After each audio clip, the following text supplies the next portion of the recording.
Hello, greetings and salutations from Chris and Craig. This is another episode of Roots and Branches, and we have some Roots and Branches. This episode is brought to you in part by Harmony and Bloom, sponsored by. So go check them out for all of your plant needs. Yeah. So today we're talking about kind of our birthday. We call it a Sproutiversary because it was the day we sprouted. The logic behind that and fill in any of the gaps is that rather than launching when we started 5 years ago, it wasn't this big monumental thing that we were aiming for, but rather trying to grow a church as a church plant, starting small, keeping it as organic as possible. In the process as possible. Good catch. But yeah, just trying to take our time with it. So we called it a Sprout Day instead of a launch day. So every year we call it our Sproutiversary. Sproutiversary. Yeah, so this week, or I don't know if we do this every week, this video was, let's just talk about what it means to be 5 years old and celebrate that. Yeah. It's kind of a big deal. Do some highlights and stuff. So we don't have anything planned besides that. So I'm going to have a question that came to mind. Okay. Greg, over the last 5 years, actually, and what people don't know is that we're 5 years old, but there was at least a year of cultivation of the soil before OakLife sprouted. Of those 5-6 years, and I think more or less from the beginning you've been a part of it, what has been the most embarrassing or awkward thing that we've done? That we've done? Yeah, or that comes to mind, yeah. Because a lot of who we are, it's an experiment. We're just trying stuff out and seeing what happens. I would say the most impactful / awkward thing was Ken Weitzma. Oh, I think that was it, man. That was it. There was a time when there was. Yeah, I think it was good for us. Anyway, so if you don't know about that incident, it was a time where Ken Weitzma is, I guess, a figure. He's popular among the an Christian author, world. as a pastor, started a church and writes kind of on the intersection of faith and justice, some of that stuff. And he was in town, so it was like, yo, we'll have him come speak. And that's probably where the depth of thought went to. And then so he came and he spoke, and he just wrote a book, and it was cool. And the book was aimed at racial inequality, and it was written for an audience that's not identical to the OakLife community. So when he shared his thoughts, OakLife didn't take it very well, and that kind of changed the trajectory of our whole sermon planning and everything along those lines. It was really uncomfortable afterwards, but it was the kind of uncomfort that produced a lot of growth in our community. And actually, fun fact, it's what sparked the Justice Team. So I don't think anything is necessarily bad, right? Nothing has happened in our time that has been like, oh, we shouldn't have done that, because God flips everything. But that was probably the most oh geez. Man, I was fishing for something lighthearted and something goofy we did. A time we did something stupid up front, and you go straight to the big stuff. Okay, I'll give you something light. Our first Easter, I think it was, either first or second Easter, we had a dance party. And I feel like only 5 people danced. Explain what it means. Like us on Sunday service, we had a dance party. On a Sunday service for Easter, we were aiming to celebrate the resurrection of Christ. So we're like, yo, this is a party. This is something that is a joyful occasion. Let's dance to commemorate this time.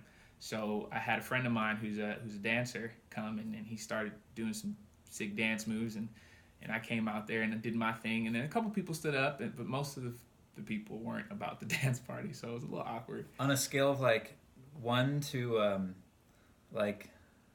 high school talent show awkward, where was that? Okay, so if 10 is America's Best Dance Crew, we're out here killing it, and 1 is high school dance, we're at a solid 3. Okay, all right. It was there. All right. Ping pong, back at you. What's your response to that question? Well, now you got me thinking about the time Ken spoke. Ken's a wonderful human being. So great dude. It wasn't his fault that Great things dude. were messy.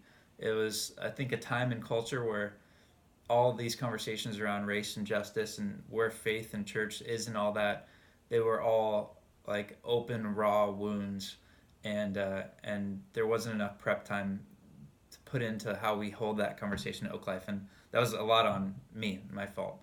And which actually the following Sunday, was my apology to the church.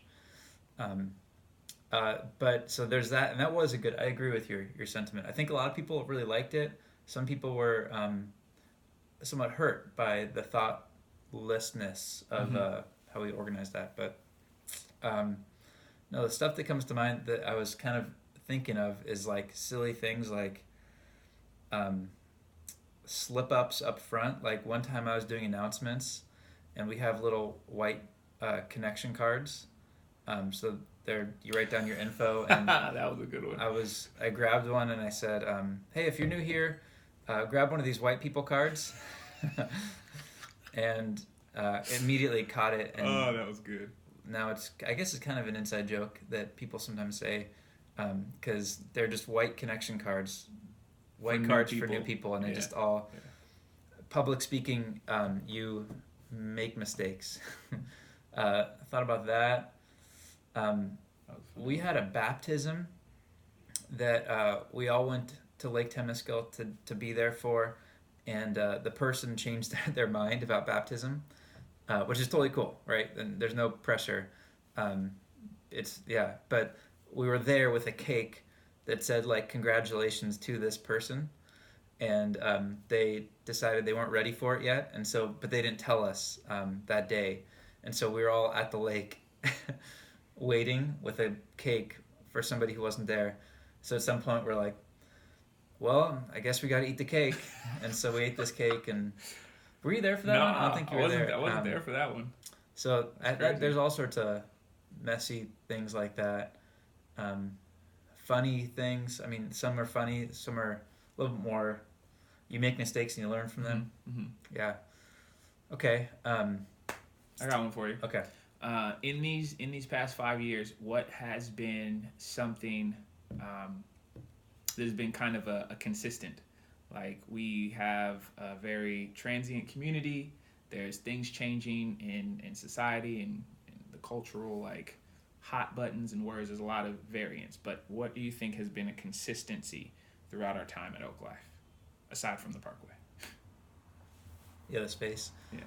The first thing that comes to mind is the focus on like authentic relationships. Mm-hmm. That it's like I had a friend come visit and he was like, "This isn't a church. This is a community." What he's saying is like, this isn't what I'm used to. It's not like a place I go and sit and then leave. It's like a group of people who actually know each other. I think that's been a pretty consistent theme. Like, and the way we structure service, the things we do, we try to make the focus on relationships. So that's probably it. I agree. Kind of piggybacking that sentiment. When I think about like the start of OakLife, I always think about how we have met every week for like 6.5 years. Little backstory is before. Oh, you mean me and you? Yeah. Okay. You and I have been meeting. I don't think we've missed a week.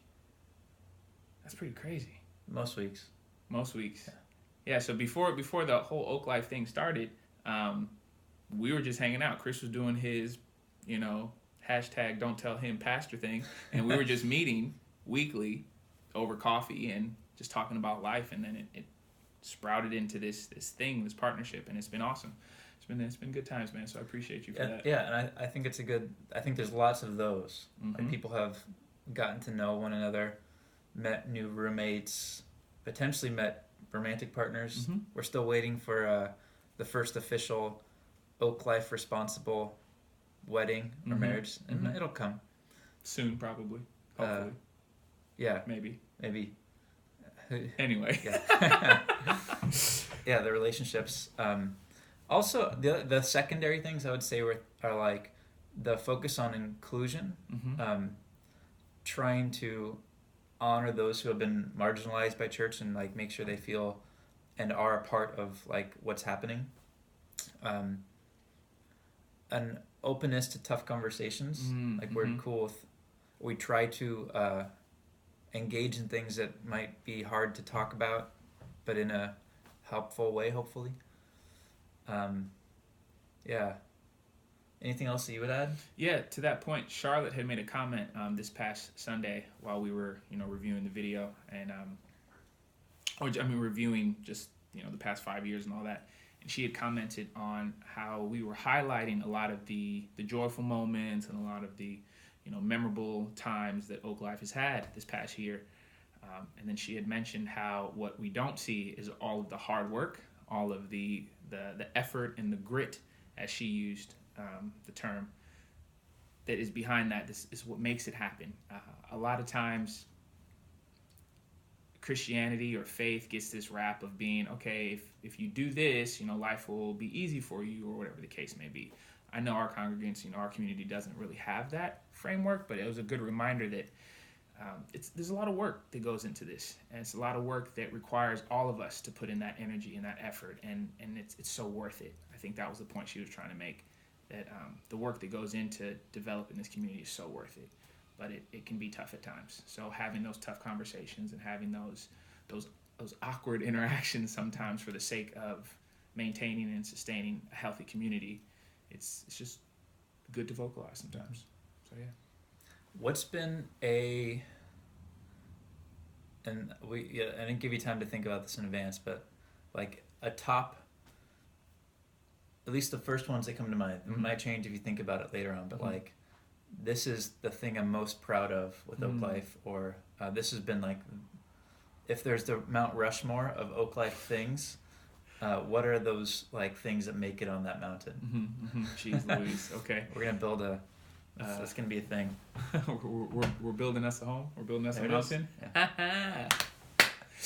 So the first thing that comes to my mind is just the involvement and the initiative within the community. I know that most of my energy has been on the Sunday morning aspect and with music and with the music team. Love my music team. Everybody has stepped up, and even with outside of music, just regarding like volunteers, people like on coffee and people on like setup. There's just so many moments where people have stepped up, had a suggestion, and it wasn't just an empty suggestion. It was like, hey, we should do this, and I'm willing to do this, or we should sing this song, and I'm willing to lead it. And it's been really cool. Every time that happens, it's just cool to be a part of that. Like Chris always says, that it doesn't fall. Like OakLife isn't just a 1 or 2 person thing. It's all of us, and it is. And every time that happens, it's a dope feeling and a dope moment to be a part of such a community that takes such ownership for the group. That's the first thing that comes to mind. So that's your George Washington. That's probably the George Washington. Community involvement. Yeah, I would agree. Yeah. It's one of the things I'm most grateful for is how many things aren't our idea. Third Sunday Generosity, our name, Pride Outreach, the Justice team. So much of what we do is people from the community having the space to lead or to do things, or to get us involved in what they're doing. The speaking team, like, there's so many people doing so many things, and to me that's a sign of like a healthy community, and it's also like a gift, because there's all these folks who are learning to get their hands dirty in ministry that may not have ever gotten a chance to speak at church or whatever the thing is. So I'm really grateful for that. Then there's so many individual stories. So if that's the George Washington, I don't remember who else is on there. Is Lincoln on the? Yeah, I think Lincol's on there. Lincoln, he's got to be. He's got that jawline. It's memorable. He's on. Who on are there. The other people on Mount Rushmore? I don't know. We should know this. Should we? Maybe not. Yeah. I don't know. I haven't been there. Nor have I. No, it's all good. My number 2 would probably be. I had it and I lost it with the. You're thinking about Mount Rushmore. See? Distraction. I'm just playing. These are kind of general things. They're not like moment. Like, this is a highlight. We did this one thing. So if community involvement is one, I would say specific. An identity that is an affirming church, like, wasn't something that like happened. I don't think it was explicitly originally we set out to be that way.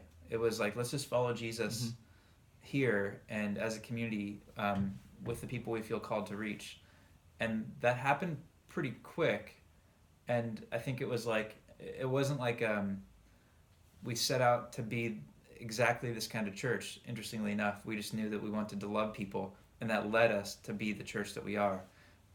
So a lot of who we are in the beginning wasn't set. It was like listening to the community.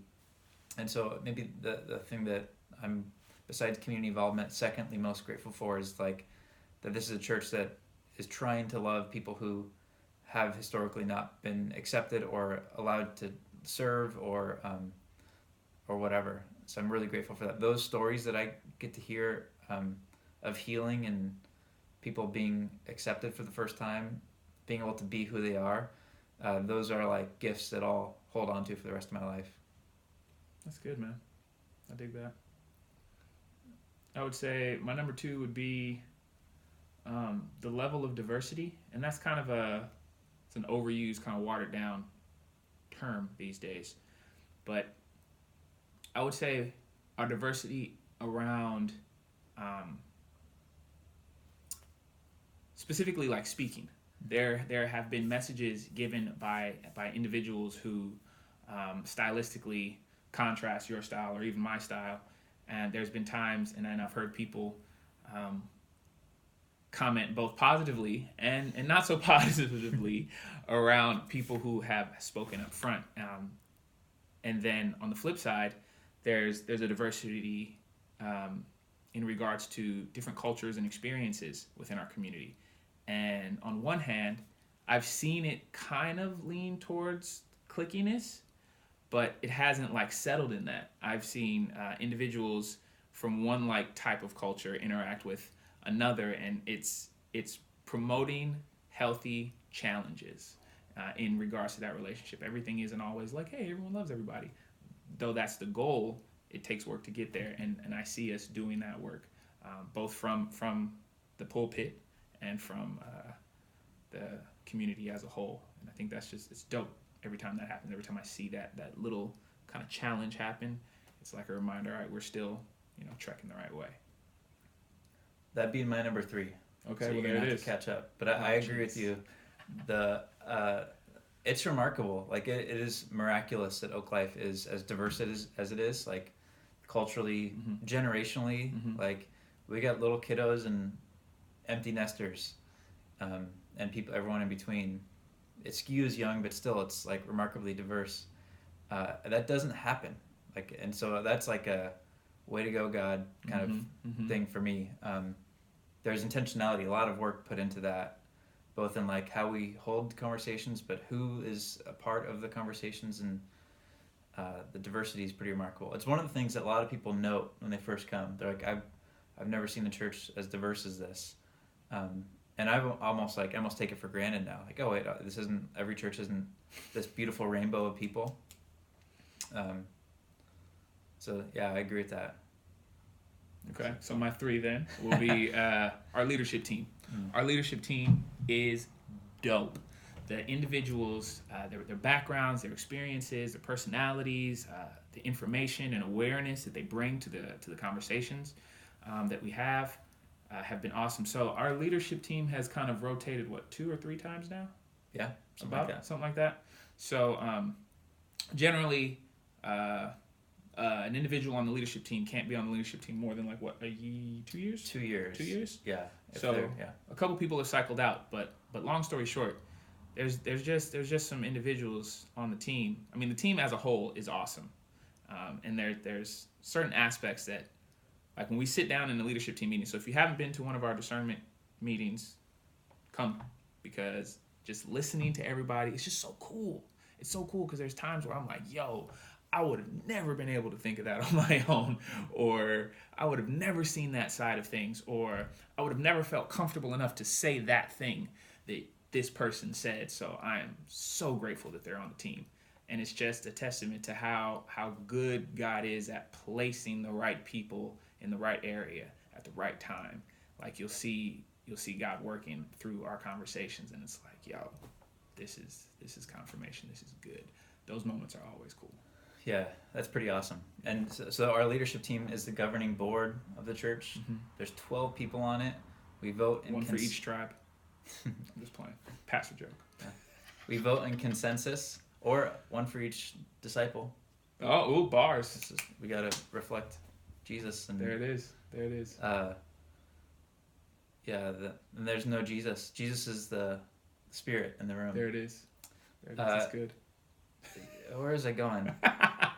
Yeah, so it's that team's pretty awesome because it's 12 people who shepherd, care for, lead the church. They are the boss of Greg and I, and Andy, our child care director, as well. Yeah. And Gina, our spiritual and Gina as well. Yeah.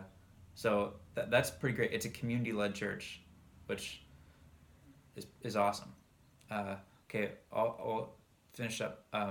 My last one is probably the slow and steady involvement in service and justice work in the community. One of our values is peace and justice. And I've been a part of communities where it's like there's like this one time a year we do something in the community. And OakLife has like found this kind of slow, steady, healthy rhythm of constantly being engaged.